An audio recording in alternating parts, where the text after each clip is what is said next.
cómo se hace un proyecto o una oferta de hogar por el multitarificador, ¿vale? El otro día vimos auto y vamos a ver hogar. Es bastante más sencillo desde el punto de vista de las normas que el seguro que el tema de auto que vimos la semana pasada. Vale, yo voy a entrar, como siempre ya sabéis, en la web de Spacey y a través de la plataforma digital entramos en el multitarificador. Voy a compartir la pantalla, voy a compartir esto, compartir. Vale, como hicimos el otro día, ¿vale? Accedemos al multitarificador por este enlace que tenemos en la plataforma digital, que no es necesario entrar a la parte privada, ¿vale? Bueno, esta historia, porque estoy por Chrome, ¿vale? Si estuviera por...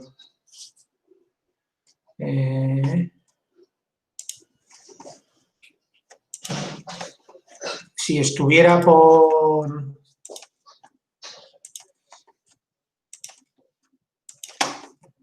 Explorer, como os dije el otro día, entrara por Explorer a la plataforma, no me saldría este rollo del Adobe, ¿vale? Pero por Chrome siempre me va a salir. Bueno, vale. Usuario y contraseña.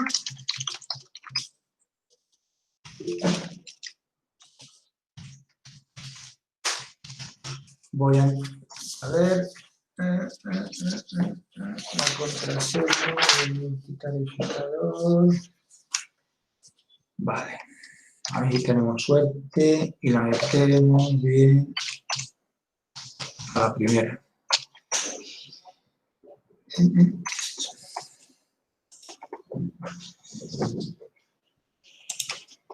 Vaya, pues no es esto.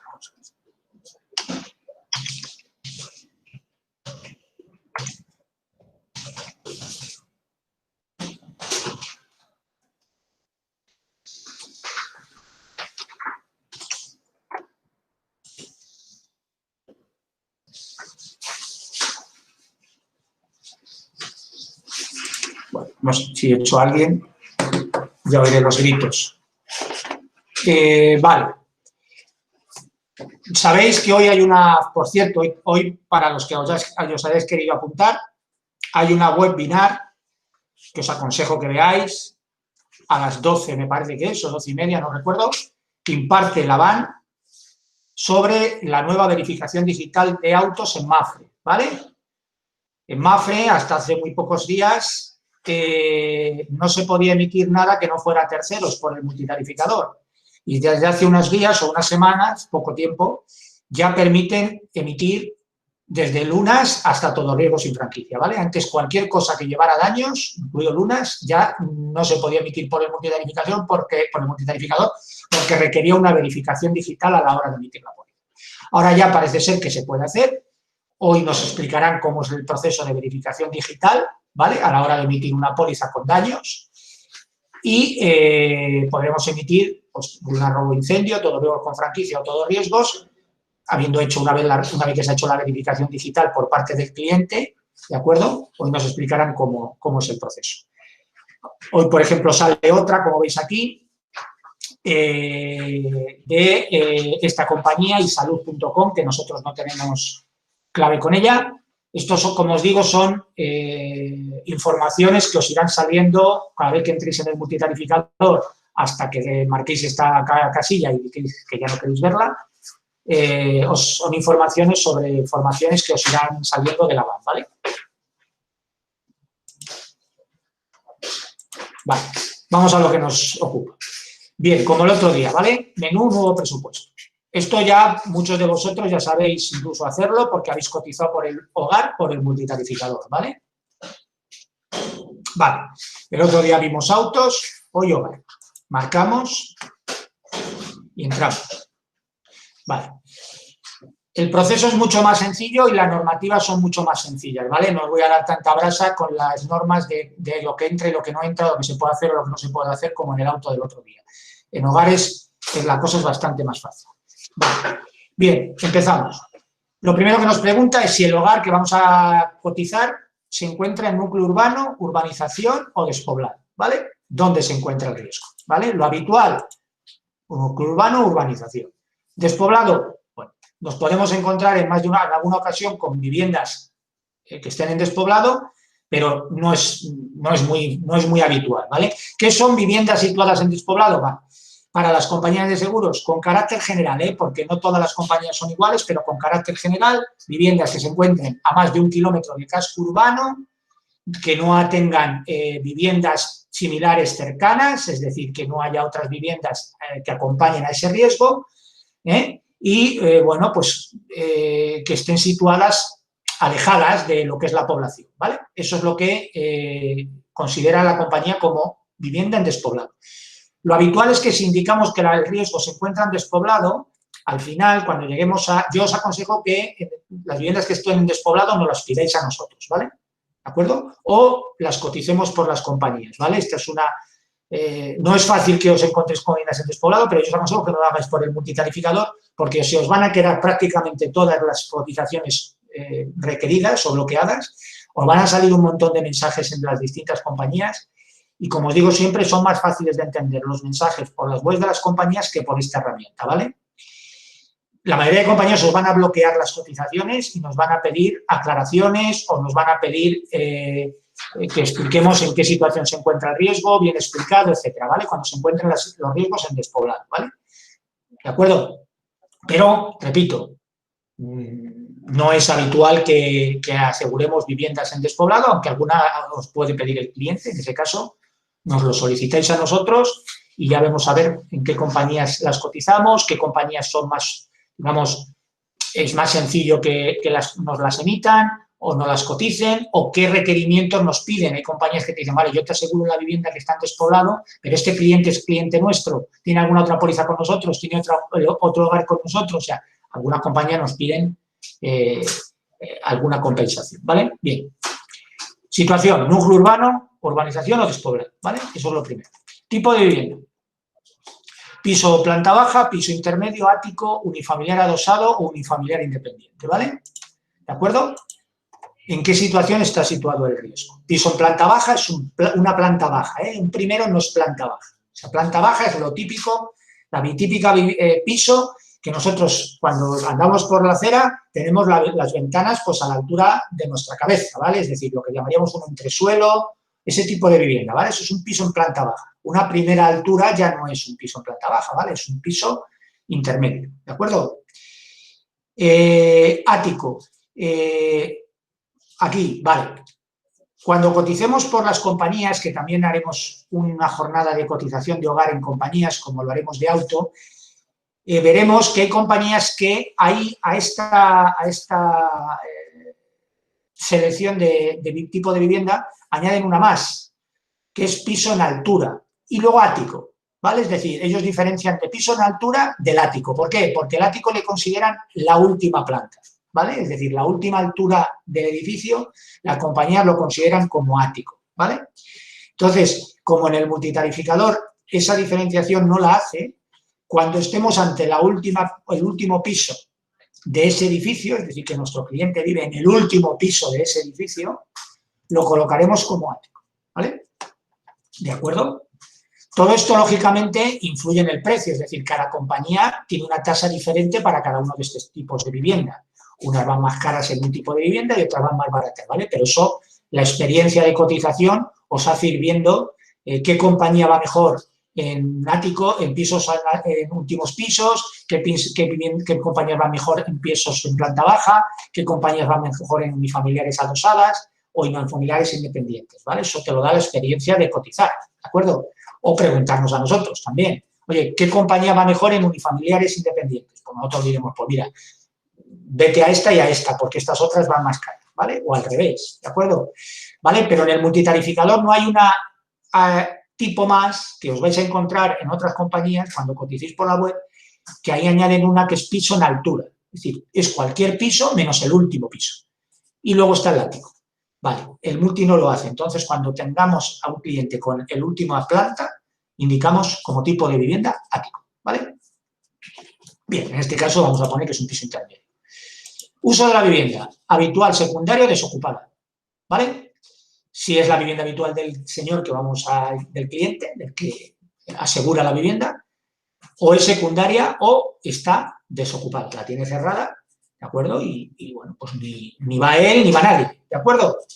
Lo mismo que os decía antes con el despoblado aquí arriba, ¿vale? Cuando queramos asegurar una vivienda desocupada, yo os aconsejo que tampoco lo hagamos por el multitarificador, ¿vale? Mejor por las webs de las compañías o nos lo pedís a nosotros, porque pasa igual que con el despoblado, ¿de acuerdo? No todas las compañías son tan estrictas o las hay más estrictas o menos estrictas a la hora de asegurar viviendas desocupadas, ¿vale? Hay compañías que hay coberturas que no dan viviendas desocupadas, otras sí, y hay compañías que nos van a pedir, repito, lo mismo que os decía antes, es decir, el cliente tiene asegurada con nosotros la vivienda habitual. Si tiene la vivienda habitual asegurada con nosotros, le aseguramos esta que no vive nadie.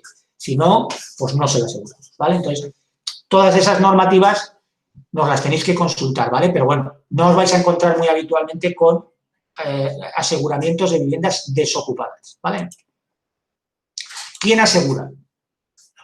Régimen de la vivienda. ¿Quién es el señor que asegura? ¿A quién estamos asegurando nosotros?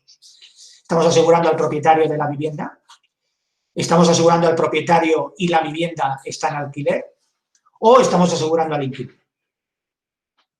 ¿De acuerdo? Entonces, cualquiera de las tres opciones es posible, ¿vale? Es decir, aseguramos al propietario y su vivienda habitual, aseguramos al propietario y la vivienda que tiene alquilada, o estamos asegurando al inquilino, ¿de acuerdo? Que también puede, lógicamente, asegurar la vivienda de la manera que a él le interese, ¿vale?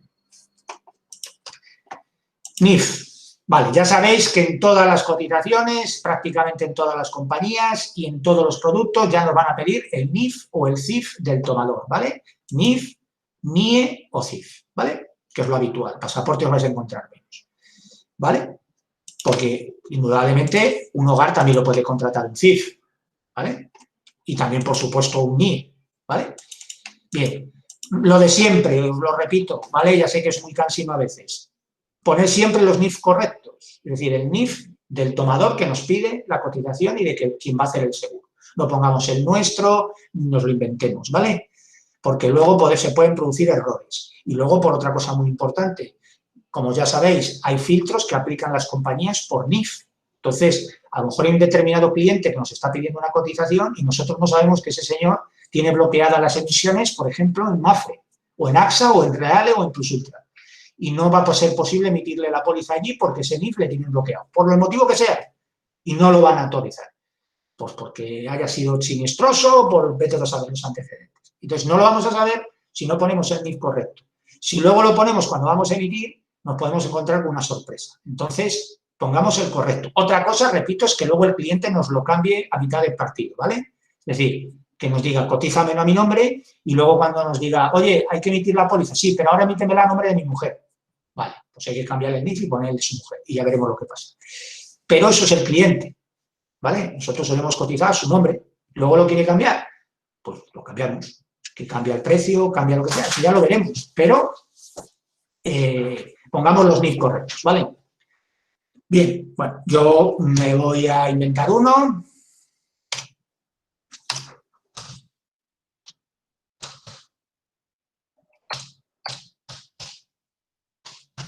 ¿Vale? Fecha de nacimiento, ya lo piden casi muchísimas compañías, en muchos productos, no me preguntéis por qué lo han añadido, pero hace ya unos cuantos meses o incluso años que algunas compañías han incluido la fecha de nacimiento en productos de hogar, de comercio, que no tienen mucho que ver con saber la fecha de nacimiento del cliente, pero bueno, nos lo preguntan, ¿vale? Entonces, fecha de nacimiento del cliente, la que corresponda. ¿De acuerdo? Y la fecha de efecto, pues bueno, si sabemos porque el cliente tiene una póliza actual de ese hogar y le vence el 1 de octubre, pues ponemos el 1 de octubre, que será cuando emitamos la póliza en caso de emitirla. Que no, yo normalmente pongo la fecha de día de hoy, ¿vale? Disculpa, José Luis, una preguntilla, por favor. Que es ¿Sí? que no, te he escuchado, tengo una duda respecto al tema de último piso ático. Cuando dices, claro, esto depende de la compañía, imagino. Claro. Porque yo entiendo que un ático es un ático, con su terraza, su historia, último. Pero un cuarto y último no es un ático. Pregunto. Sí, pero a ver, en el multitarificador no hay opción, ¿de acuerdo? de identificar piso, última planta del edificio sin ser ático, ¿vale? O sea, cuando entremos en algunas compañías, ¿vale?, veremos que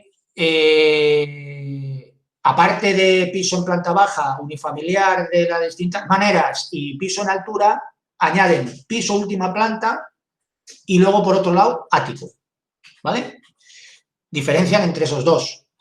El ático es lo que tú comentas, el típico ático que conocemos nosotros, pues es ese ático que tiene una terraza normalmente grande, normalmente la tiene abierta, aunque algunos la tienen, luego la cierran y cosas así, ¿no? Es el típico, normalmente es más grande que el resto de los pisos, bueno, pues lo que entendemos por un ático, ¿no? En el multitarificador no hay esa opción de indicar ático, ¿vale? No, o sea, no hay esa opción de indicar piso en última altura, es decir, si el señor vive en un quinto y es la última altura, ¿de acuerdo?, no hay esa opción de indicar piso en última altura, ¿vale? Como ocurre en algunas compañías que sí se puede poner, pero en el multi solo contemplan el ático como última planta, ¿vale? Pues por eso yo os aconsejo que cuando coticemos o imitamos por el multiplicador, el piso está en última altura, ¿vale?, para evitar problemas el día de mañana con los peritos, indiquemos ático como piso en última altura, ¿vale? Sí. Cuando lo hago por aquí, si lo hacemos por Plus Ultra o lo hacemos por Allianz, tenemos las dos opciones, es decir, tenemos piso última planta y luego aparte ático, pues indudablemente si yo sé que el cliente, ese piso no es un ático, no pongo que es un ático, pero porque me está dando esa opción. En el multitarificador no me lo está dando, ¿vale? Entonces, lo que no quiero es que el día de mañana el perito vaya allí, nos diga, no, pero es que ustedes han puesto en la póliza piso en altura, ¿vale? Piso intermedio, ¿lo es? ¿Vale? Es la opción que te deja el multitarificador, ¿vale? Y es la opción que va a aparecer luego en la póliza. Y luego hay el que diga, no, pero es que esto no es un piso intermedio, esto es una última planta o ático. Que hay muchos peritos que dicen, esto es una última planta o ático. Y ya la hemos liado, ¿vale? ¿De acuerdo? Ya ese 8, porque tienen tasas diferentes, no vale igual. No es que haya mucha diferencia, pero lógicamente no vale igual asegurar esto que asegurar una última planta o ático. Entonces, por eso digo que cuando coticéis y emitáis por el multi, como no hay la opción de piso última planta, cuando sea una última planta pongáis ático, ¿vale? Porque hay peritos que cuando peritan, llaman y te dicen, esto no es un piso intermedio, esto es una última planta o ático, ¿vale? Entonces, por eso, para evitar problemas, cuando sea un piso última altura, es decir, un cuarto, un quinto, un octavo, pero sea la última, aunque no sea estrictamente un ático, indiquemos ático, ¿vale? Vale. Y si no, ante la duda, consultamos y ya tenemos unas informaciones. Si no, consultáis y si no, pues, oye, sería, oye, mira, me interesa esta opción, he cotizado esto por el multitarificador y me interesa la opción de Plus Ultra. ¿Me puedes mirar si en Plus Ultra, de acuerdo, sí. tenemos la opción de última planta? Porque es que no es estrictamente este riesgo un ático. Yo lo he puesto como ático, pero no es estrictamente un último, no es un ático. Entonces, por la web, miramos si existe esa diferenciación en Plus Ultra de última planta, sin ser ático. ¿Que existe? Pues no es más que volver a hacerlo por Plus Ultra y ya está. Es decir, cotizarlo y emitirlo por Plus Ultra, identificando que es una última planta y lista la piruleta, ¿vale? Correcto. Bien. Es que los peritos hay de todo, ¿sabes? Y últimamente las compañías, los peritos se han vuelto bastante sensibles y bastante picajosos, ¿vale? Códigos postal. Aquí nos pregunta por el código postal del riesgo, ¿vale? Es decir, entendemos que puede haber ocasiones en las que en las pólizas identifiquemos una dirección postal, es decir, y una dirección del riesgo que sea distinta, es decir, una dirección postal del cliente y una dirección de la vivienda que aseguramos. Aquí estamos hablando de la dirección del riesgo. Dirección de la vivienda que vamos a asegurar, ¿vale? Bien, código postal. Importantísimo, ¿eh? Aquí sí que hay que ponerle clavado, no, porque esto sí que influye mucho en el precio de la vivienda y en el precio del riesgo, ¿vale? El código postal de donde está situada la vivienda asegurada. No podemos poner uno parecido ni uno que esté al lado, el correcto, ¿vale? ¿Vale? Pues ponemos el que sea. Yo voy a poner, por ejemplo, yo qué sé, la dirección de aquí, ¿vale? De la oficina. ¿Vale? Ahí, todos los campos que tienen asterisco, como hablábamos en el multitarificador, son de obligado cumplimiento, ¿vale? Ponemos la dirección del riesgo.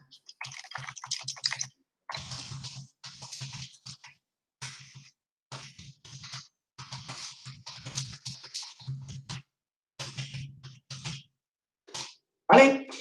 Y que hay una herramienta ya desde hace un tiempo en el multitarificador que es obtener información catastral, ¿vale? Está muy bien, ¿vale?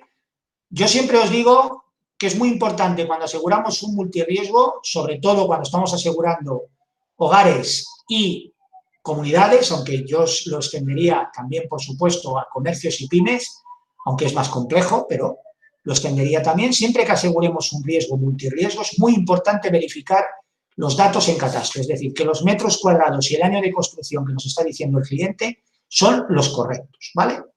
¿De acuerdo? Es decir, que si el cliente nos está diciendo que su vivienda tiene 120 metros construidos y es del año 80, es correctamente así, ¿vale? Porque esto influye luego a la hora de, volvemos otra vez al perito, ¿vale? Es decir, que luego no haya un infraseguro incontinente, que la vivienda tenga el año de construcción correcto, etcétera, etcétera, ¿vale? Muchas veces los clientes calculan mal, ¿de acuerdo? Es decir, mi casa tiene 100 y resulta que no tiene 100, tiene 80 o tiene 140, ¿vale? Metros construidos, no hábiles, metros construidos. Entonces, lo mejor es ir a catastro, que ya sabéis que también tenéis aquí, dentro de lo que es, aquí también tenéis el acceso, el acceso a catastro, lo que pasa es que tenéis que hacerlo, tenéis que entrar ya en la parte de la plataforma privada, ¿vale? Y si no, pues es entrar en la sede del catastro y como hacemos con las comunidades, o veremos cómo se hacen las comunidades, metemos la dirección de la vivienda y vemos los metros cuadrados que tiene esa vivienda y el año de construcción de esa vivienda, ¿vale? A veces el cliente nos lo da bien, ojo, pero no nos fiemos ni de la póliza del cliente anterior ni de lo que nos diga el cliente, ¿vale? Por supuesto, de la póliza anterior puede estar bien o puede estar mal, ¿de acuerdo? Entonces, tengamos cuidado e intentemos verificar los datos en catastro. El multitarificador, incluso ya hay alguna compañía también, cuando tarificamos por su web, que al meter la dirección nos va a volcar directamente los datos catastrales. Si la reconoce, es decir, lo que hace la compañía es contactar con catastro. Si reconoce la dirección que estamos poniendo y la encuentra, automáticamente nos va a poner el año de construcción y los metros cuadrados construidos de esa vivienda. Eso lo podemos hacer aquí a través de esta herramienta, ¿vale? Si yo ahora doy aquí, ¿de acuerdo? Me pide otra vez, me dice si verificar los datos, profesor Adolfo Miaja me dice que lo vuelva otra vez, lo vuelvo a poner, profesor Adolfo Miaja de la Muela, 4, primero B, doy al OK y ya me dice, ¿de acuerdo?, los metros que tiene de vivienda, de aparcamiento, de almacén y de elementos comunes. ¿Lo veis? ¿Vale? Perfecto.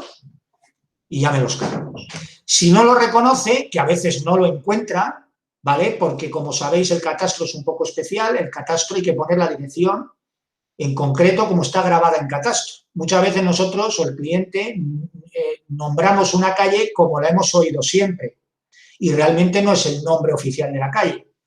Y en el catastro está grabado el nombre oficial de la calle con todas sus letras y con todas sus historias, ¿vale? Entonces, muchas veces ponemos ahí la dirección y catastro no la encuentra, ¿vale? Pues si no la encuentra, lógicamente tendremos que, nos da la opción de ponerlo a mano, ¿vale? No tenemos por qué utilizar esta herramienta. Podemos utilizar nosotros, ahora más adelante, podemos poner nosotros los metros cuadrados y el área de construcción a mano, ¿vale? Pero sí que os digo que en la mayoría de los casos intentéis verificar estos datos y que sean correctos, ¿vale? Para evitar infraseguros, es decir, valorar una vivienda por debajo de lo que la corresponde, tanto en construcción, metros cuadrados, como en año de antigüedad, ¿vale? Bien, continuamos, ¿veis? Ya me ha cargado los 106 metros que indica como construidos, ¿vale? Y el año de construcción, ¿de acuerdo? ¿Vale? Pero ojo con esto y tener cuidado. Los trasteros, que es esto que identifica catastro como almacén, que son 6 metros, para que se aseguren dentro de la póliza de hogar, que se puede asegurar, hay un límite para contenido en el trastero que todas las pólizas de hogar dan, ¿de acuerdo? Todas las pólizas de hogar dan un límite que en algunas compañías incluso se puede ampliar como contenido en el trastero, se da cobertura a la póliza de hogar, pero siempre que estén contemplados los metros cuadrados de ese trastero en la póliza. Entonces, si os dais cuenta, aquí solo me está cargando los 106 metros de vivienda. ¿Lo veis? no me está cargando los 6 metros de trastero, que es esto de aquí abajo. ¿De acuerdo? Entonces, en este caso, yo aquí debería cambiar 106 y poner 112, ¿vale? Para que contemple los 106 metros de vivienda y los 6 metros de trastero, ¿vale? ¿De acuerdo? Y no me venga mañana el perito diciendo, no, es que usted no aseguró la parte de trastero, solo aseguró usted la parte de vivienda. Repito que esto depende con el tipo de perito que caigamos a la hora de peritar, ¿vale? Intentemos hacer las pólizas prácticamente perfectas y tendremos los menores problemas posibles el día de mañana, ¿vale? En el caso del aparcamiento, que como veis aquí son 24 metros, esto es una vivienda, esto es un piso en vecindad, es decir, un piso en altura, ¿no? Aquí no hay que asegurar el garaje, ¿de acuerdo? Pero si esto fuera un unifamiliar o un adosado o una vivienda tipo de pueblo o ese tipo de viviendas, sí deberíamos contemplar los 24 metros de garaje, al igual que todos los metros cuadrados de dependencias anexas que tuviera, ¿vale? Si vemos la definición de continente de hogar de cualquier compañía, habla de que el continente es el conjunto de edificaciones que forman parte de esa vivienda, es decir, por supuesto la vivienda, los almacenes, los garajes y las dependencias anexas que formen parte de la vivienda, ¿vale? En un piso como este, que es un primero, pues aseguramos la vivienda y el trastero. Si fuera un adosado, un unifamiliar o lo otro, tendríamos que asegurar todas las construcciones que formen parte del conjunto residencial de esa vivienda. La vivienda como tal, los posibles trasteros o almacenes que tuviera, el garaje, etcétera, etcétera. Tendríamos que sumar todos esos metros cuadrados y contemplarlos en los metros cuadrados que indicamos aquí. ¿De acuerdo? ¿De acuerdo? Tened cuidado con esto, ¿eh?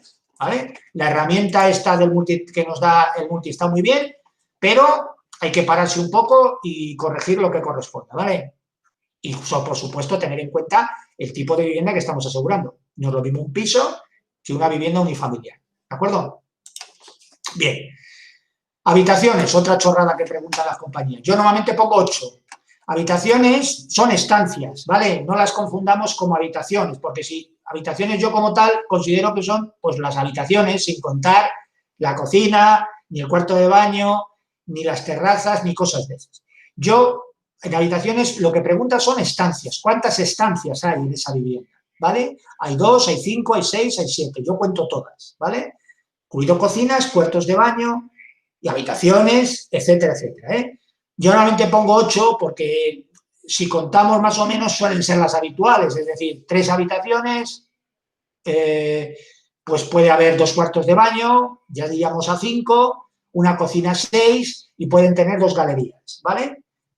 Podéis poner 7, ponéis 6 o si sabéis cuántas estancias tiene la vivienda exactamente, las ponéis, ¿vale? Estancias, ¿vale? Aunque ponga habitaciones, hablamos de estancias, ¿vale? Bien, año de construcción, 1983, ¿de acuerdo? Esto normalmente no suele haber error, si ha contactado con Catastro, suele ser la fecha correcta que en Catastro está como fecha de construcción para este piso, para esta vivienda, ¿de acuerdo? Muy importante el año de construcción, ¿de acuerdo?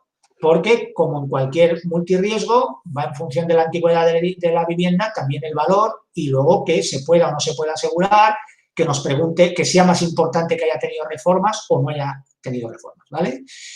Por eso nos pregunta aquí la vivienda si ha sido reformada, ¿vale? Si el cliente le hemos preguntado en qué año, pues le preguntaremos al cliente si ha reformado la vivienda, pues eso, en los últimos 5 años, o los últimos 10, en los últimos 15, cuando haya sido, ¿vale? ¿De acuerdo?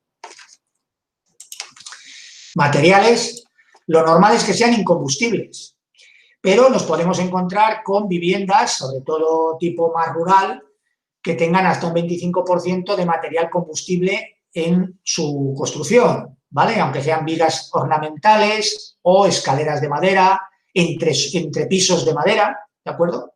Entre suelo, el suelo entre una planta y otra pueden ser de madera en este tipo de viviendas, ¿vale? Bien, nos pregunta que si ese material combustible es hasta un 20%, hasta un 25% o más de un 25%, ¿vale? Normalmente, cuando indiquemos incombustible, que será lo más habitual, y cuando indiquemos hasta un 25% combustible, no va a haber problema. Si indicamos más de un 25%, yo os aconsejo que no lo hagáis por aquí, ¿vale? por lo que hablábamos antes con las otras dos situaciones, del despoblado o desocupado. Van a salir bloqueos, van a salir avisos, ¿vale? La compañía nos va a pedir información. A ver, ¿cuánta madera tiene? Mándame fotos o mándame algo que yo pueda ver, qué tipo de vivienda es, qué madera es, dónde está situada, por qué tiene tanta madera. También va a depender mucho de esto y de esto, ¿vale? Es decir, ¿tiene más del 25% de madera? Sí, pero ¿cuándo fue construida y cuándo ha sido reformada? No, pues es que la hemos reformado en el 2018 y, oye, le hemos metido más madera porque es un tipo de vivienda rural, queríamos darle un estilo rústico, pero es madera de esta ignífuga, está tratada, ese tipo de información. Lo habitual es que si las condiciones de la vivienda son correctas, no haya más problema y se pueda contratar sin mayor problema. Hombre, indudablemente si la compañía ve que aquello es una vivienda de madera y está bastante mal, pues lógicamente no nos lo va a dejar contratar, ¿vale? Entonces, yo os aconsejo que cuando tenga más del 25% de combustibles, o nos lo pidáis a nosotros o lo coticemos por las compañías y ya vemos a ver por qué compañía es más factible que nos lo desbloqueen y qué información nos piden a mayores la compañía para conocer el riesgo, ¿vale? Ojo, hay una matización. Cuando nos encontremos ante viviendas de madera, no estamos hablando de esta situación, ¿eh? No estamos hablando de más del 25%, sino estamos hablando de viviendas de madera, tipo canadiense.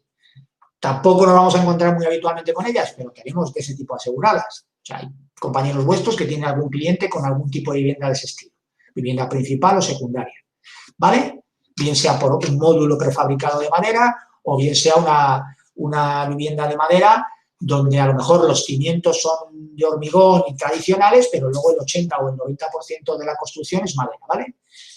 En ese caso hay que cotizarlas obligatoriamente por las compañías, hay que ver qué compañías las aseguran, que no las aseguran todas, y hay que ver qué condiciones o qué condicionantes nos piden para asegurar ese tipo de vivienda, ¿vale? A lo mejor nos piden algún tipo de condicionante de cara al cliente para asegurar ese tipo de vivienda, pero no es esta opción del más del 25. Una vivienda de madera es una vivienda de madera para las compañías, ¿vale? ¿De acuerdo? Hay compañías que las aseguran y otras que no las aseguran. Y hay algunas compañías que se las aseguran a clientes y otras se las aseguran a gente aunque no sean clientes, ¿vale? Pero eso hay que verlo. Cuando tengáis una situación de este tipo, nos preguntáis, ¿vale? Bien. Lo normal, incombustibles. Calidad de construcción, pues lo normal es que dejemos esta, ¿vale? Yo nunca os aconsejo que pongáis sencilla, ¿vale? Es decir, lo normal es que sea una construcción normal y cuando tengamos constancia de que estamos asegurando una vivienda con calidades altas o de lujo, ¿vale? Es decir, que los materiales de construcción ya son de un nivel importante o las terminaciones o las decoraciones de esa vivienda son de un nivel importante, pues, bueno, pues cambiamos a calidad de construcción alta o a calidad de construcción de lujo, ¿vale? Eso ya, lógicamente, hablando con el cliente o si conocemos el riesgo y el cliente y sabemos dónde vive y su casa, pues podremos identificar qué tipo de construcción corresponde, ¿vale? Lo normal será esta, ¿de acuerdo? Pero, indudablemente, también tenemos pólizas de hogar contratadas con calidades de construcciones fuera de lo habitual, ¿vale? ¿De acuerdo? Porque, bueno, pues la vivienda está construida, luego pues debe de tener una cerámica normal, pues la tiene de un nivel súper alto, la madera es de no sé qué, ¿me entendéis lo que os quiero decir, vale? Entonces, es importante porque luego también a la hora de valorar el continente, por valor de reconstrucción, las compañías no valoran igual una vivienda con una calidad de construcción normal que con una de construcción superior, ¿vale? Continuamos. Seguridad, ¿vale? Esto es importante dependiendo del tipo de riesgo que estemos asegurando. Puede ser más importante o menos importante dependiendo del tipo de vivienda que aseguremos. Y, por supuesto, de lo que vamos a declarar después como contenido, joyas y todas esas cosas, ¿vale?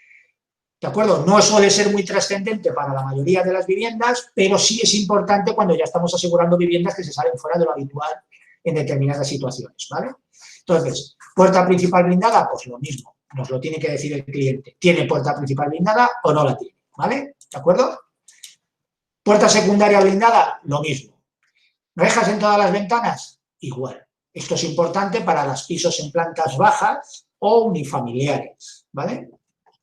No es trascendente cuando el señor viva en un cuarto, ¿vale? Alarma o alarma, sin conectar a central o conectar a central. Vigilante, ¿vale? Es decir, si vive en una urbanización con vigilancia o si vive en una zona que tiene vigilante de seguridad propio, ¿vale? Urbanización cerrada, aparte de vigilante, es una urbanización cerrada, ¿de acuerdo? Con control de acceso. Y esto de los perros peligrosos, pues en el caso de que tenga perros peligrosos para el tema de la responsabilidad civil que podemos contratar después por la vivienda, ¿vale? ¿De acuerdo? Tener en cuenta que todas las compañías aseguran por la responsabilidad civil familiar o individual del tomador, aseguran la propiedad de mascotas, perros, gatos, habitualmente que no sean de raza peligrosa, hablo de los perros, ¿vale? Están asegurados por la responsabilidad civil normal de la vivienda.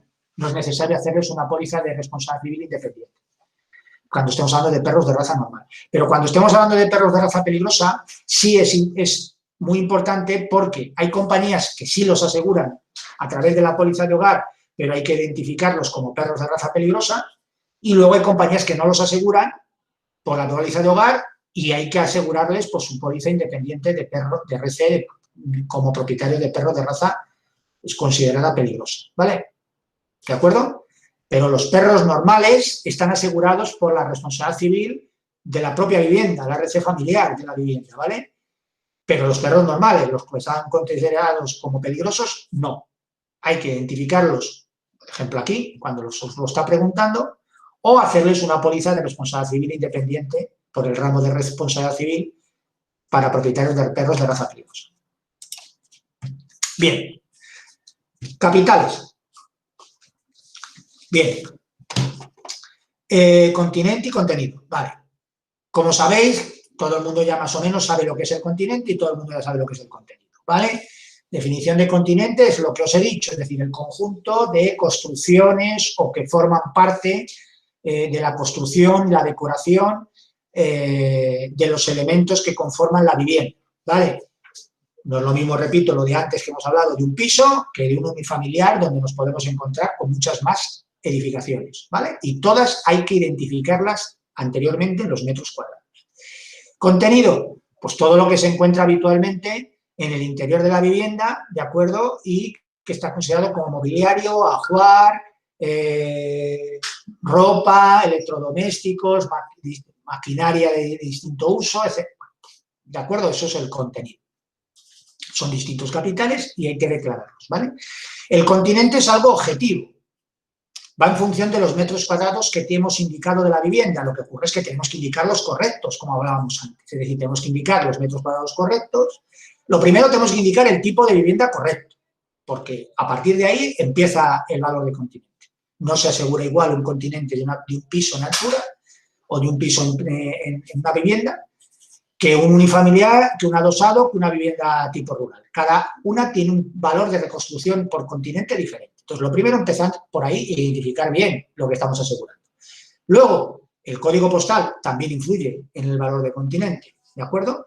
Segundo, los metros cuadrados construidos, ¿vale? Lo que hemos visto antes, identificarlos correctamente, el conjunto de edificaciones que tenemos que asegurar dependiendo del tipo de vivienda, indicarlas todos, ¿vale? El año de construcción, por supuesto, también, ¿de acuerdo? Y luego el tipo de, lo que hemos hablado antes, de calidad de construcción. No es lo mismo una calidad de construcción normal que una de alta o lujo, etcétera, ¿vale? Todo eso influye a la hora de calcular el valor de reconstrucción por valor, el valor de continente por valor de reconstrucción, que es lo que aseguramos las compañías de seguros, ¿vale?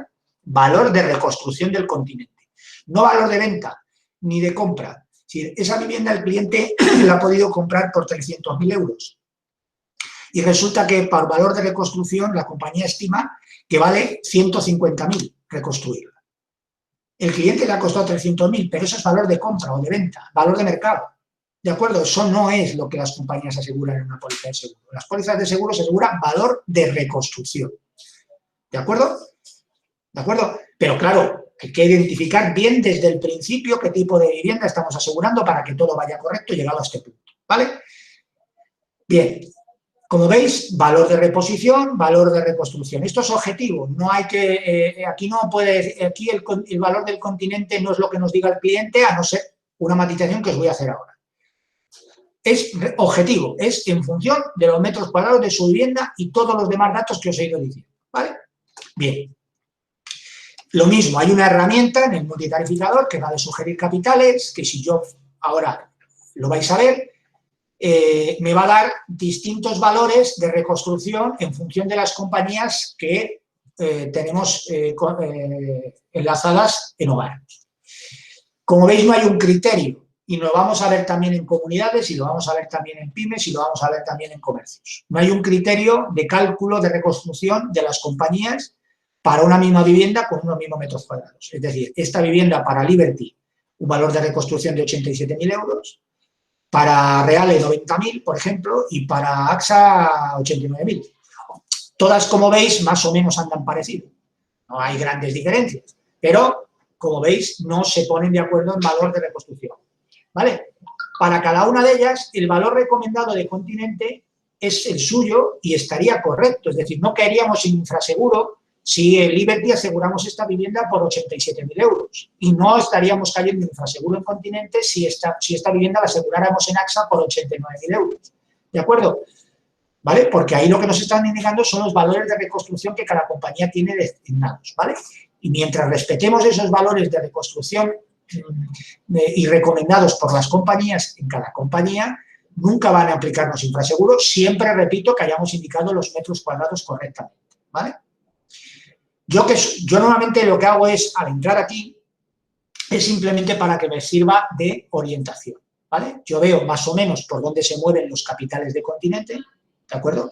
Y siempre indico el superior, ¿vale? Es decir, yo considero, ¿vale? Pues ahí que estoy viendo, el superior andaría por los 94.000 o 95.000 euros, ¿vale? Entonces, yo lo que haría sería, no traslado capitales y aquí pondría 95.000 euros. ¿Vale? ¿De acuerdo? Siempre me quedo con el superior orientativo que me da la compañía, de los que me sugieren, ¿vale? ¿En qué casos pondremos el continente que nos dice el cliente?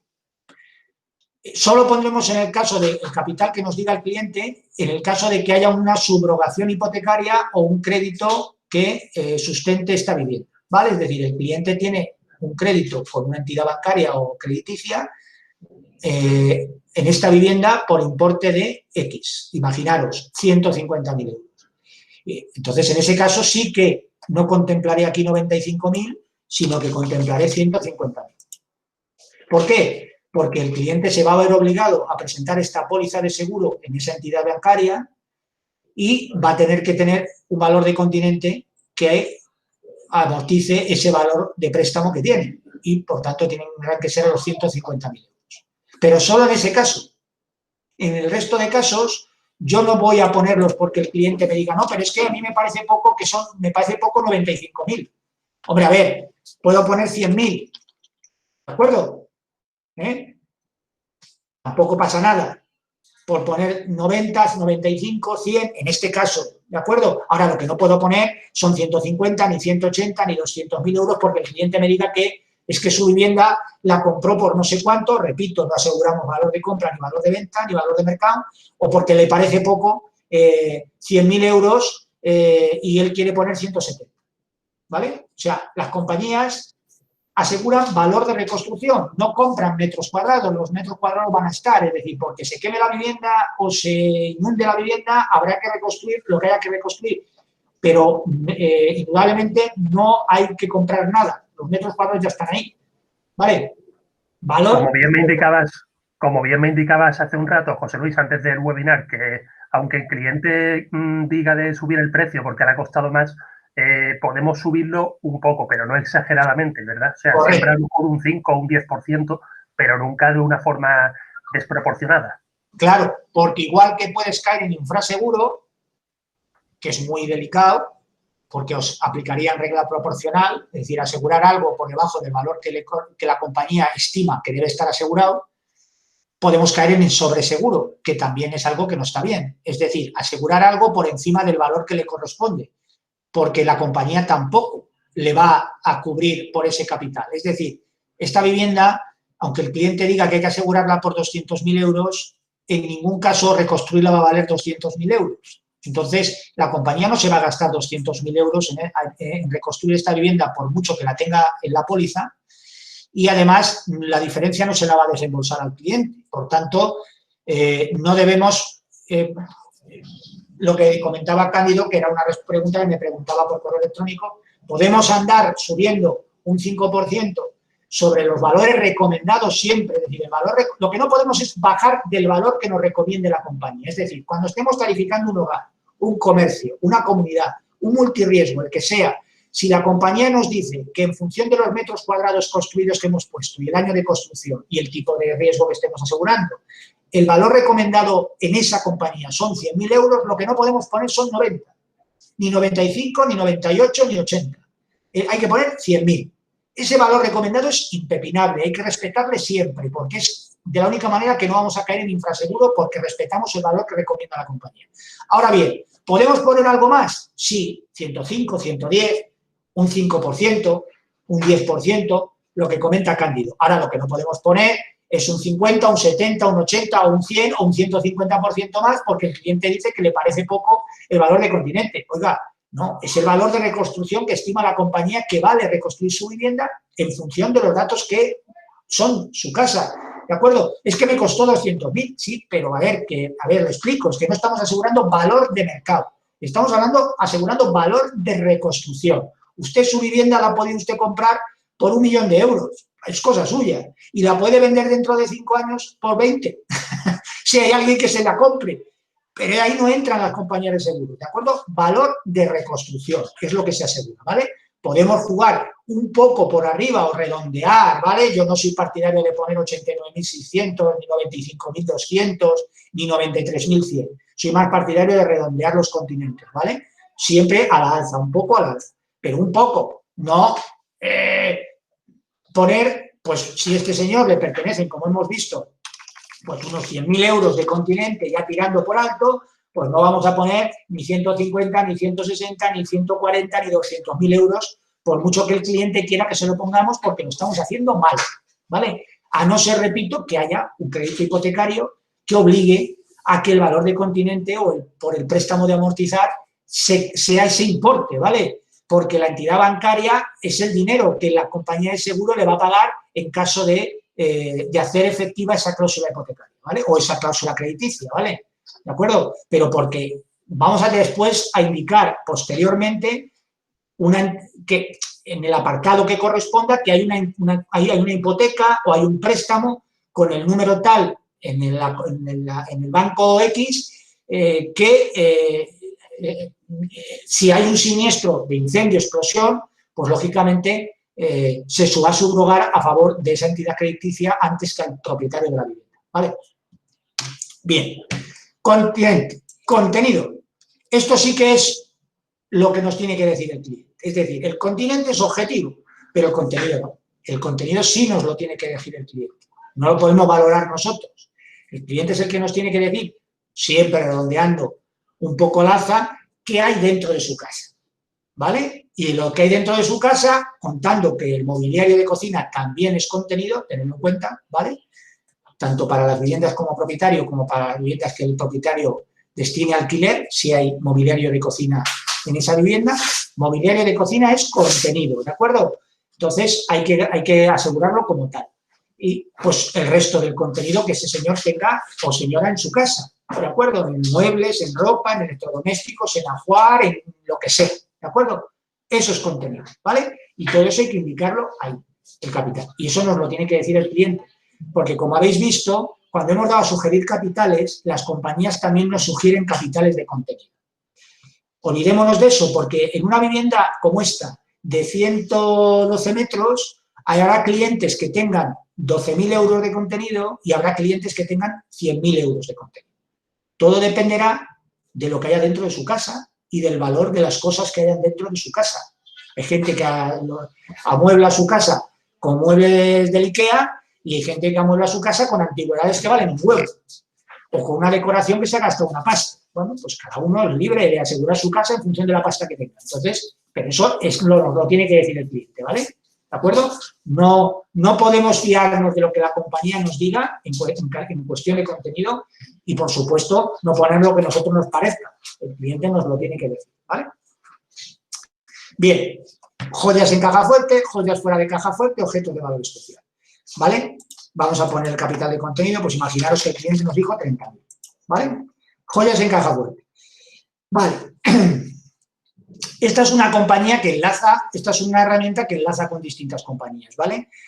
Entonces, como enlaza con distintas compañías, tenéis que daros cuenta de que hay compañías que, si no identificas las joyas en caja fuerte o fuera de caja fuerte, con una cantidad no están aseguradas. Nunca se aseguran si no se las indica.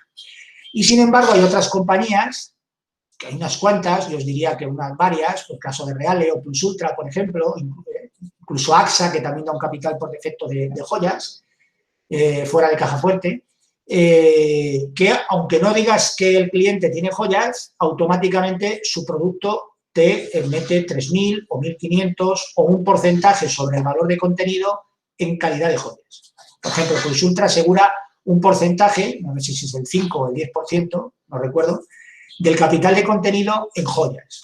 Es decir, aunque no las declares, en su póliza ya van incluidas, ¿vale? Es decir, hasta un 5% de ese contenido que hemos declarado van incluidos en joyas en cualquier situación de la vivienda, en caso de que se produzca un robo, por ejemplo, ¿no? O un incendio o cualquier otra historia. Hay compañías que no. Hay compañías que automáticamente hay que ponerlo, es decir, hay que asegurar una cantidad en joyas o no se asegura, ¿de acuerdo? ¿Joyas en caja fuerte? Pues siempre que tenga caja fuerte el cliente, como entendemos que es una caja fuerte, como las de las películas, lo ponemos. Si no, lógicamente, pues no ponemos que tienen caja fuerte porque no hay caja fuerte en esa casa. Joyas fuera de caja fuerte, eso es lo habitual. Yo siempre aquí pongo 3.000, ¿vale? Todo el mundo tiene algo de joyas en casa, o casi todo el mundo. También es cierto que no es lo mismo la gente joven ahora que las personas más mayores, ¿vale? ¿De acuerdo? Que a lo mejor las personas más mayores de 50 para arriba, pues tendían más a las joyas de lo que puede entender ahora la juventud. Pero yo considero que todo el mundo algunas joyas tiene en su casa. Y si empieza a sumar, aunque sean media docena de ellas, pues no andan muy lejos de los 3.000, ¿vale? Muchas veces. Entonces yo normalmente, para curarme en salud, siempre, si el cliente no me ha dicho nada en concreto de que tiene joyas determinadas, siempre pongo como mínimo 3.000 euros de joyas en caja, ¿vale? Repito, lógicamente, si hay un cliente que tiene más en joyas, me lo tendrá que decir. Cuando estemos asegurando capitales por encima de los 6.000 euros en joyas, me da igual que sea aquí o que sea aquí, ahora entraremos en objeto de valor especial, yo os aconsejo que no utilicemos la herramienta esta, ¿vale? Cuando estemos asegurando ya viviendas, que ya entremos a valorar clientes que ya tienen un dinero en joyas, es decir, 15.000, 20.000, 40.000, 50.000, 100.000, que hay gente que tiene esa pasta y más, bien fuera de caja fuerte o dentro de caja fuerte en su vivienda, yo os aconsejo que no lo tarifiquemos por aquí. Lo tarificaremos por las compañías e incluso tendremos que pedir la cotización en algunos casos dependiendo del valor de joyas que estemos poniendo, ¿vale? ¿De acuerdo? Es decir, hay gente que tiene bastantes joyas, descerebradamente las tiene en su casa, desde mi punto de vista, es decir, uno en su casa puede tener unas joyas determinadas, aunque tenga caja fuerte, guardadas, pero yo, si tuviera más joyas, las tendría en mi banco, y cuando quisiera las joyas ya iría a mi banco a buscarlas, ¿no? Esa es mi opinión. Pero hay gente que, bueno, dice, bueno, yo tengo caja fuerte, tengo alarma, tengo no sé qué, pero yo las joyas las tengo en mi casa, bueno, y las quiero asegurar, ¿vale? Bueno, pues dependerá del valor de las joyas y del tema de dónde estén situadas y de las medidas de protección. Pues habrá compañías que entren a asegurar, otras no entrarán, unas a un precio, otras a otro, ya veremos el caso, ¿vale? Cuando nos encontremos en ese tipo de viviendas que ya tienen unas joyas pues, que superan los 6.000 euros, me da igual que sean dentro o que fuera, vamos a tener ojo, no vamos a hacerlo por aquí y vamos a tarificarlo por las compañías o nos lo pedís a nosotros y ya vamos a ver por dónde lo podemos meter, ¿vale? Porque habrá casos en los que incluso tengamos que pedir el proyecto porque no lo podamos cotizar, ¿vale?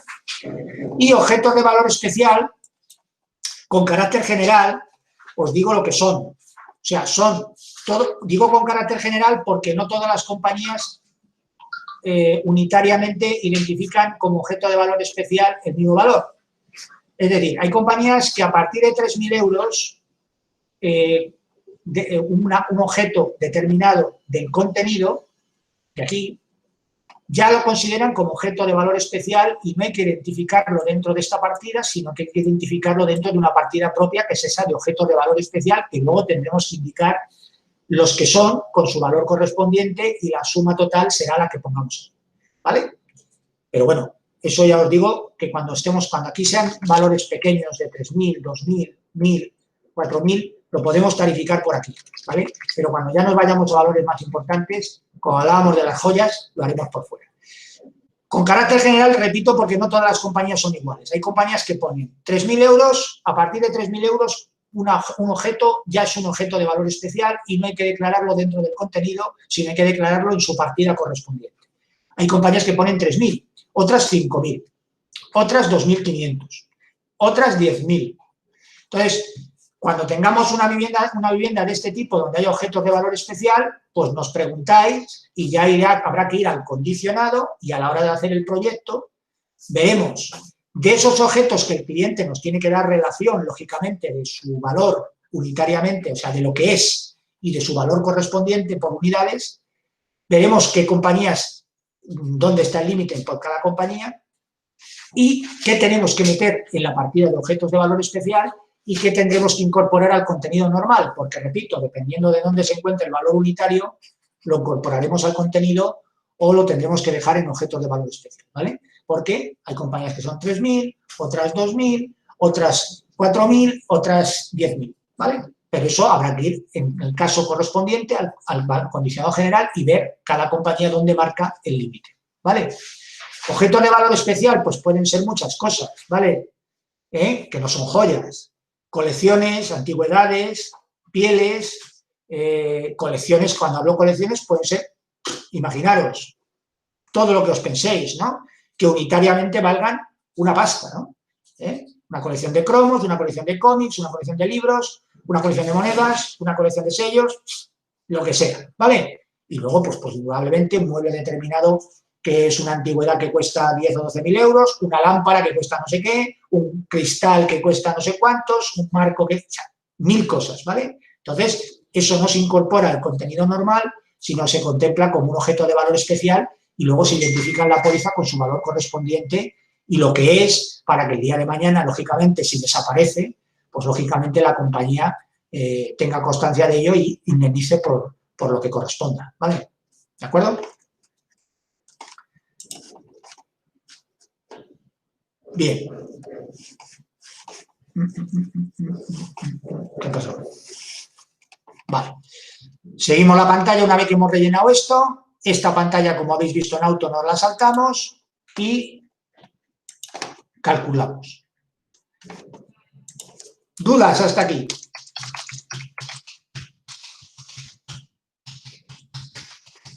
Todo bien. Vamos acabando, que yo siempre me paso de la hora.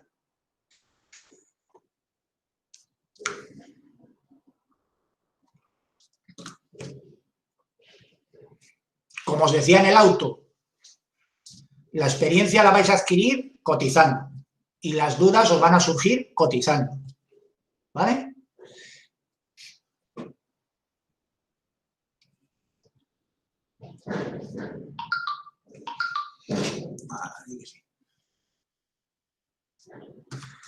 Vale. Bueno. Vale. Bueno, como veis, nos salen lo mismo que en el multi, la mejor opción de lo que la gama premium o élite de las compañías, de la gama media de hogar en las compañías y de la gama básica. Si vamos aquí, hay 3 compañías que por distintos motivos no nos han dado precio, ¿vale? Habría que entrar en el detalle de por qué, ¿vale? Pues esto, si te digo la verdad, será un error de enlace, probablemente. Este no sé muy bien por qué no ha devuelto precios y este porque el NIF que hemos puesto, como no lo hemos inventado, no nos da prima, ¿vale? Bien, como veis, nos dan primas en todas las demás, ¿vale? Y lo mismo que hablábamos con los autos, es decir, los autos se diferenciaba por terceros, robo, incendio, todo riesgo, no sé qué, ¿no? Aquí va por paquetes. yo os aconsejo que el básico no lo contratéis nunca, ¿vale? Es decir, la gama básica de hogar, ni siquiera en una segunda vivienda, ni en una vivienda de vacaciones, nos vayamos a un paquete básico de cobertura, porque los paquetes básicos de cobertura son muy más económicos, ¿vale? Por supuesto, no son para viviendas principales, si queremos hacer una póliza de hogar medianamente bien y que quede bien cubierto el cliente, porque va a haber algunas coberturas que no le vamos a dar. Y por ejemplo, los daños eléctricos.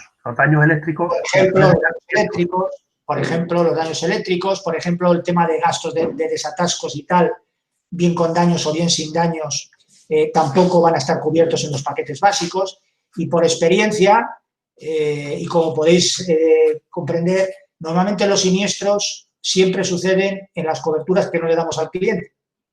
Entonces vamos a procurar darle el mayor número de coberturas a un precio razonable, ¿vale? Entonces, olvidaros de los paquetes básicos. Yo no os aconsejo ni para viviendas secundarias, ¿vale? Vayamos siempre a la gama media de hogar, que sería esta parte de estándar, ¿vale? La mayoría de la gente con un producto de gama media, luego veremos qué compañía es más barata o más cara, en qué compañía tenemos más posibilidad de ajustar la prima, en qué otra compañía no podemos meter descuento, o qué tipo de compañía va mejor en una vivienda o en otro tipo, pero siempre por gamas medias de productos, ¿vale?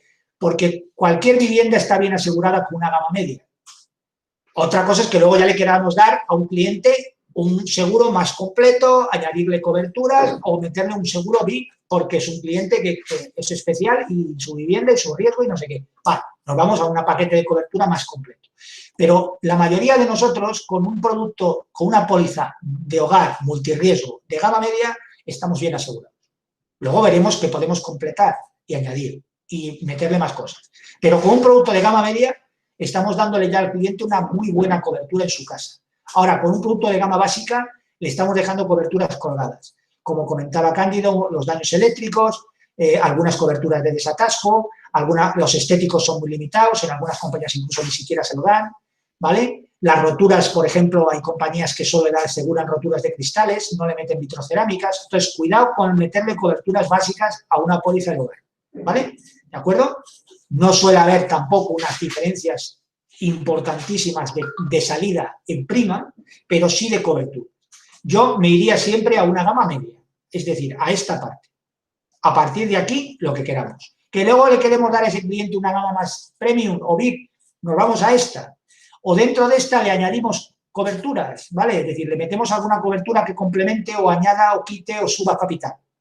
Pero dentro de una cobertura estándar, ¿vale? La gama media de productos de las compañías que estaría aquí, ¿vale? Como veis, este sería el más económico y este sería el más caro. Para este mismo tipo de vivienda, ¿vale? Es decir, esta sería la compañía que iría más cara y esta sería la compañía que iría más barata. En este caso, en este riesgo, con estos datos que hemos puesto, ¿vale? ¿De acuerdo? ¿Vale? Como os digo siempre, esto es una preemisión, unos datos de vivienda sin confirmar, ¿vale? Bien, vamos, por ejemplo, a este, ¿vale? Elegir, tenemos un montón aquí, lo vamos viendo, ¿de acuerdo? ¿Cuál es el que nos interesa? ¿Qué compañía? ¿Qué precio tiene el cliente? Etcétera, ¿vale? Vamos, por ejemplo, al de AXA, preemitir. Como nos pasaba en auto, ¿vale? Bien, si tiene hipoteca o no, lo que hablábamos antes de la subrogación hipotecaria por el valor del continente, si es una vivienda con actividad profesional, los números de plaza de garaje para los casos que sea una vivienda unifamiliar, viviendas de uso turístico, pues si no lo es, esto hay que marcarlo, ¿vale? Es decir, no es una vivienda de uso turístico, ¿de acuerdo? Y luego todas las coberturas que por defecto ya están marcadas, ¿de acuerdo? ¿Lo veis? Y por defecto le podemos añadir también, ¿vale? ¿De acuerdo? ¿Qué cobertura yo os aconsejo que siempre marquéis en AXA? Esta no está marcada, como veis, el exceso de consumo de agua, esta cobertura, y yo os aconsejo que la marquéis. Hay otras compañías que la dan siempre, incluida en el paquete. El exceso de consumo de agua, imaginaros que un cliente por un siniestro, es decir, por una rotura de tubería, que se le va a cubrir por parte de la compañía, le viene un recibo por X pasta de más, pues por esta cobertura, hasta 500 euros, la compañía le abonaría ese exceso de consumo de agua por esa rotura de tubería de ese siniestro amparado en la póliza, ¿vale? ¿De acuerdo? Entonces, esta es una cobertura que yo siempre se la marco, digo en AXA, ¿vale? Y hay otra cobertura que yo siempre se la pongo, que es esta: reposición de llaves y cerraduras por pérdida, hurto o extravío, ¿vale? Está cubierta la pérdida de llaves por robo, por atraco, pero no está cubierta por hurto o extravío, a no ser que se la marque. Si un cliente pierde las llaves, y no estaría cubierta la cobertura de llaves, ¿vale? Yo estas dos coberturas en AXA se la pongo, tanto la de consumo de agua como la de las llaves, ¿vale? El resto de coberturas que veis aquí están bien, es decir, ya es un paquete de gama media correcto, tiene prácticamente todo incluido, ¿de acuerdo?, en su póliza de hogar. ¿Que le queremos meter más estéticos? Pues le podemos meter más estéticos, que estarán por alguna parte, ¿no? Por aquí arriba, me imagino. ¿Por dónde andan los estéticos? Le podemos poner estéticos hasta un límite, lógicamente, aquí, ¿vale? Tanto en continente como en contenido. ¿Que le queremos subir a 4.000, a 5.000, a 6.000? Lo subiremos, ¿de acuerdo? O se lo bajaremos, le pondremos 1.500, por ejemplo, ¿vale? ¿Queremos ponerle, por ejemplo, más dinero en caja fuerte o fuera de caja fuerte? Pues hasta los límites que la compañía nos permita, porque nos saltarán los bloqueos o los avisos que correspondan, nos dejará meter más capital de dinero en efectivo o de atraco fuera de la vivienda, hasta los límites que la compañía nos permita, ¿vale? Pero el producto ya de gama media de las compañías, el de AXA y los que vamos a ver después, ya están bien, ¿vale? Ya son una buena selección de coberturas para un cliente, ¿vale? Le podemos complementar con alguna cosa, como habéis visto ahí, del agua o de las llaves, ¿vale? Una vez que he seleccionado lo que he querido poner y si le quiero quitar algo, voy a calcular precio definitivo, ¿vale? Como en el auto. Y subirá algo, ¿de acuerdo? Porque le he incluido dos coberturas, ¿vale?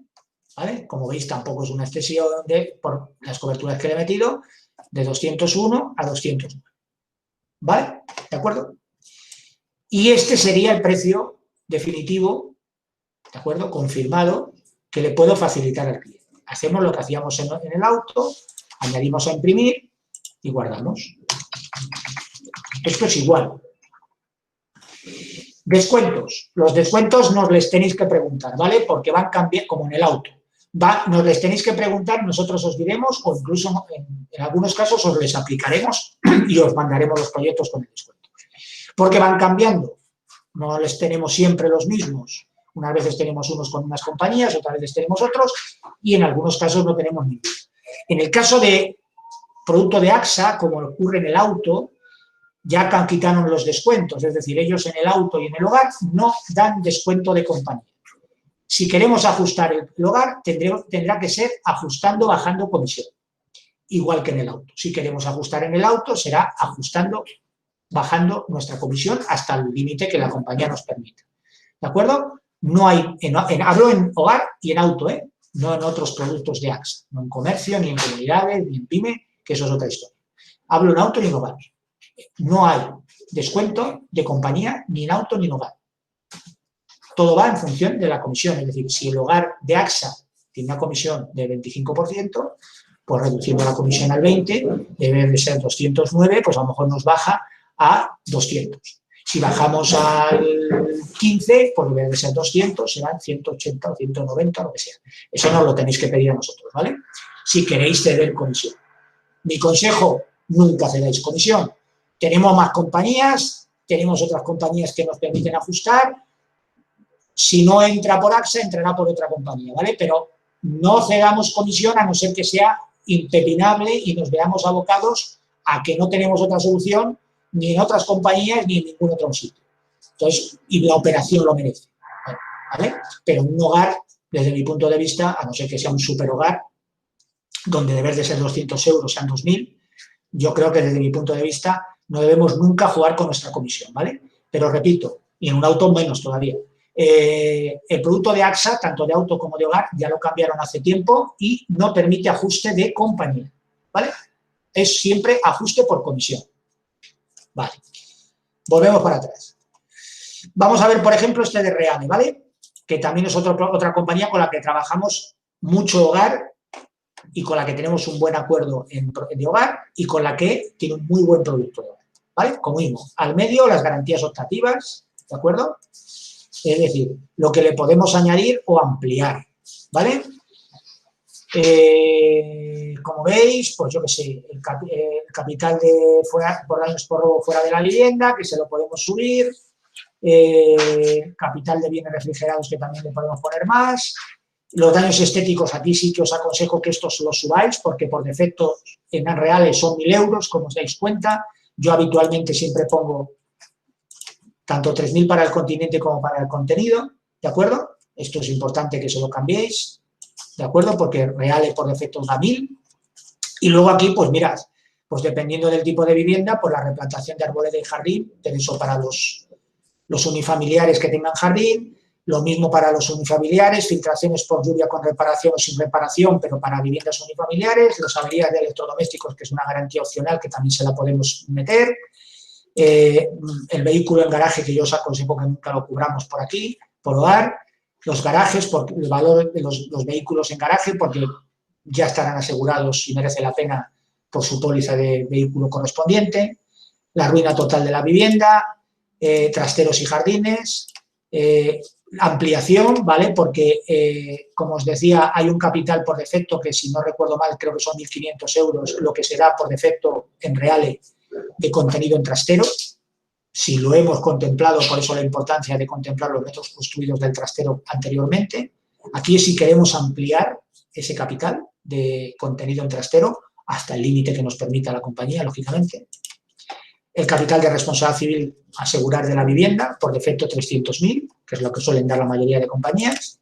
Si queremos subirlo, lo podemos subir. Y luego ya, que si el soporte informático, que si los accidentes personales, bueno, ayuda de baja de ama de casa y otras chuminadas más que yo no soy partidario de asegurar por hogar. Para eso están los seguros correspondientes de accidentes y todas esas historias, ¿vale? Una vez que hemos ampliado las coberturas que queremos, ¿de acuerdo? Como hemos hecho en AXA, calcular. Nos subirá lo que corresponda porque hemos ampliado capitales, ¿vale? Vale, de 242 a 247, ¿vale? Precio confirmado, añadimos a imprimir y guardamos. Cliente, y así con todos. Descuentos. Os digo que no os les preguntéis porque van cambiando, ¿vale? En reales, por ejemplo, en hogar, ahora mismo, tenemos hasta un 20% sin problema. Es decir, si necesitamos hasta un 20%, sobre este precio sin descuento, ¿eh? Podemos ajustar hasta un 20%.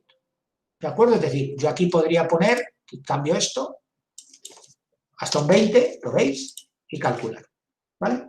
Pero nos lo preguntáis, ¿vale? Antes de meterlo, preguntárnoslo, porque ahora mismo es el 20. A lo mejor el mes que viene, noviembre, nos cambian las condiciones y nos lo reducen al 15, nos lo reducen al 10, o ya el 20 es con justificación o alguna movida. Preguntarnos, ¿vale? Ahora mismo, hasta el 20 sin problema en real.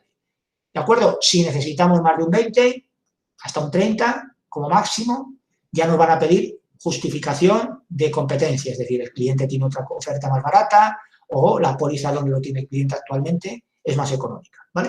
Entonces lo pedimos a la compañía y nos lo dan y se puede ampliar hasta un 30. Repito, actualmente, ¿vale? En reales tenemos un 20 sin problema, aplicamos el que necesitemos, no pongamos el 20 por artículo 33, debemos saber lo que paga el cliente, ¿de acuerdo? Sabiendo lo que paga el cliente, sabremos lo que necesitamos. No pongamos siempre el 20 porque sí, ¿vale? ¿De acuerdo? ¿Veis? Ya he puesto el 20 y me ha calculado el precio con el 20% de descuento, ¿vale? Se quedará bloqueada, ¿de acuerdo? Como veis, riesgo condicionado, ¿de acuerdo? Se quedará bloqueada cuando la emitamos, pero pedimos que no la desbloqueen y no la desbloqueen, ¿de acuerdo? Sin problema. Pero, hombre, si ponemos ahí un descuento, ponemos un 50, por ejemplo, pues no nos lo van a autorizar, ¿vale? pero para que os hagáis una idea en real. Vale, por ejemplo, vamos a ver otra. Yo qué sé, Ocaso, por ejemplo, que era la más económica. Esta ya va con el descuento, como veis, ya va con un descuento de un 20%. Aquí no hay posibilidad de aplicar más descuento, ¿vale? ¿De acuerdo? En todo caso, si tenemos que aplicar más descuento, tendríamos que, nos lo preguntáis y consultaríamos con sucursal si hay algo más que se pueda aplicar. Pero lo normal es que nos digan que a partir de este descuento del 20 ya corre cuenta nuestra, ¿vale? Este ya va con un 20% de descuento, ¿de acuerdo? Esta cantidad, ¿vale? Es un acuerdo que tenemos actualmente. Número de puertas de acceso, que nos lo pregunta Ocaso, pues yo no sé, pues una será lo habitual, ¿vale? Y luego, esta serie de preguntas que nos va preguntando, ¿vale? Que iremos viéndolas y contestándolas, ¿vale? En los casos que haya que contestar que sí, pues lo ponemos. Y la responsabilidad civil, por defecto, ojo, Ocaso la da de 150, si que yo quiero darle 300.000, como en las otras dos ofertas anteriores, lo subo, ¿vale? Si le quiero ampliar la recomposición estética de 1.500 a 3.000, lo pongo, ¿vale? Y luego ya, que si responsabilidad civil del personal doméstico, que si responsabilidad civil como propietario usuario de antena de red aficionado, bueno, una serie de coberturas que son un poco específicas de Ocaso, ¿vale?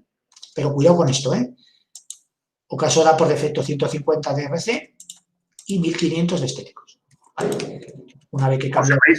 ¿Sí? Ahora que mencionas la RC, te comento, en la gran mayoría de compañías, es cierto, te aparece la RC por defecto y tú la puedes ajustar. Sin embargo, en Mapfre, por ejemplo, he visto que muchas veces te viene mínimo 150.000, máximo 600.000, pero no estipula, ni siquiera cuando generas el proyecto, no estipula la cantidad el capital de RC que está cubierto en ese paquete.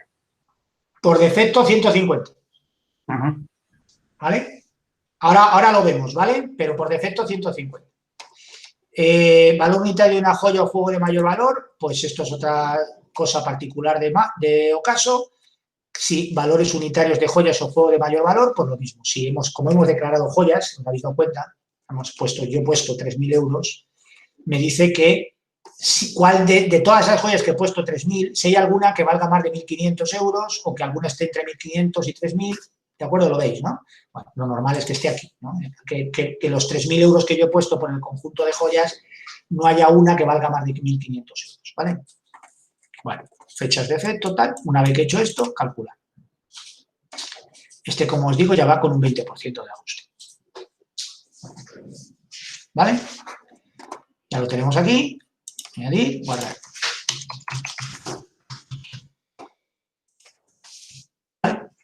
Mapfre, que era lo que comentaba Cándido, que no sale aquí en esta ocasión, no sé muy bien el motivo de por qué no sale. Si vamos aquí para atrás, ¿vale? Por defecto en su producto estándar, ¿vale? No da opción, ¿de acuerdo?, de marcar otra capital de responsabilidad civil que no sea el que por defecto su producto marque, que es lo que decía Cándido. Entonces, en su producto, siempre que nosotros saquemos un proyecto de Mapfre, siempre va a ir con 150.000 euros de responsabilidad civil.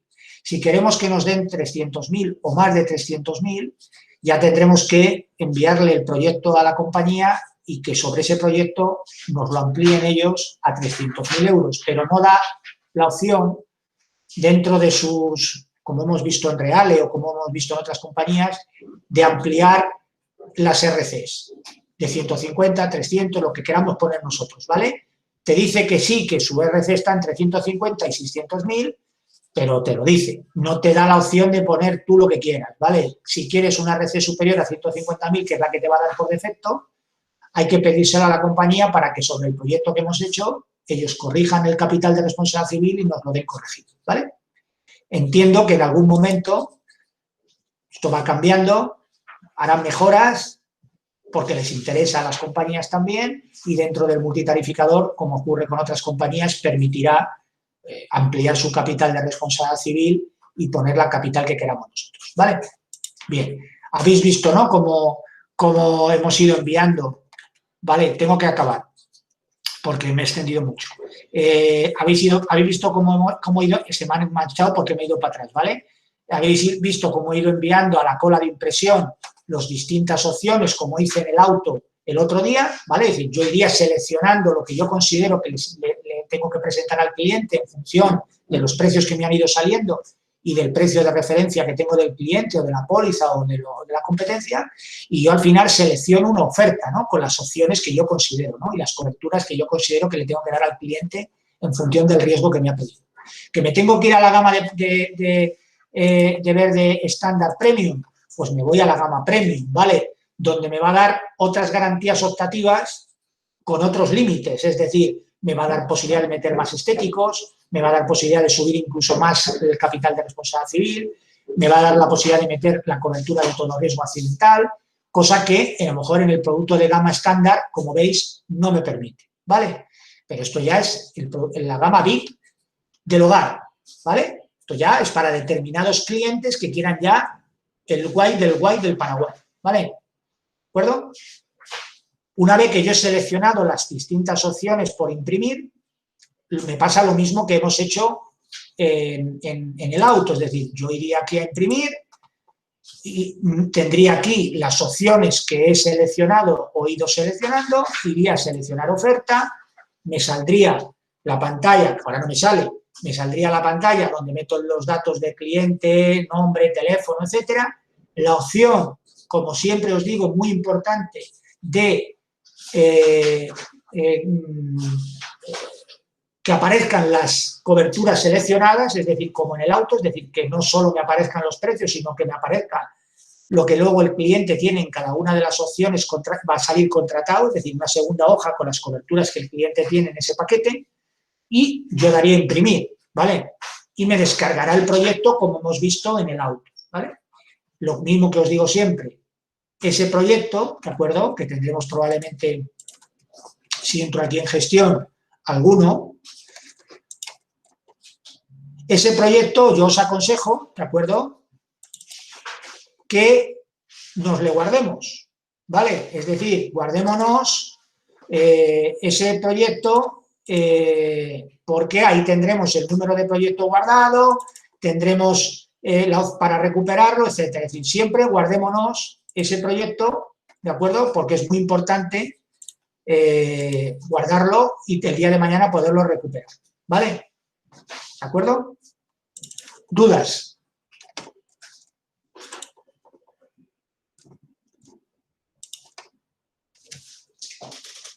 ¿Alguna duda? Como os digo siempre, aquellos que todavía solo tenéis claves de cotización, solo os permite llegar hasta aquí,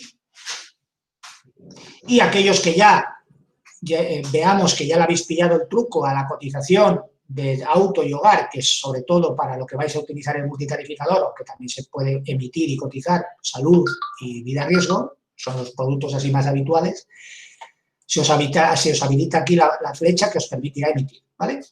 ¿De acuerdo? Pero como solo se aprende a cotizar cotizando, entonces utilizar la herramienta,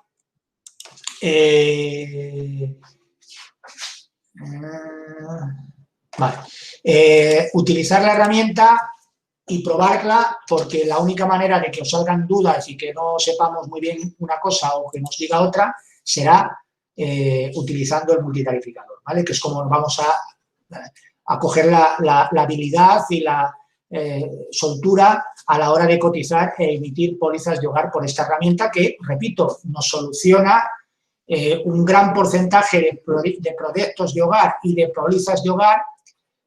Las podemos emitir por aquí porque de una manera rápida, como veis, que para eso está el multitarificador, nos da distintas opciones de compañías, nos permite una comparativa de compañías rápida, nos permite seleccionar, etcétera, etcétera. ¿Vale? Pues nada, señores, probar la herramienta, cotizad, y si las dudas que tengáis, por supuesto, nos las vais consultando y tal. Como os decía en el auto, los proyectos que hagáis y que no podáis emitir ahora, como es lógico, nos les tendréis que mandar a nosotros. Siempre, muy importante, en el correo electrónico comenzarlo con la palabra emitir, nos adjuntaréis el proyecto hecho con el multitarificador, nos indicaréis cuál es la cobertura que quiere contratar el cliente, con su fecha de efecto, el número de cuenta, confirmar el resto de datos de tomador, dirección, etcétera, y nosotros os emitiremos la póliza y os mandaremos el certificado. Cuando tengáis claves o atribuciones ya de emisión por el multitarificador, pues las emitiréis vosotros y ya está, ¿vale? Me tendréis que mandar el certificado, como os digo siempre, yo os aconsejo que las pólizas que emitáis me la mandéis a continuación un correo con ese certificado o esa póliza que habéis emitido, y si no, al final de semana ya sabéis que yo os recordaré que me mandéis las producciones que vais haciendo, ¿vale? Pues nada.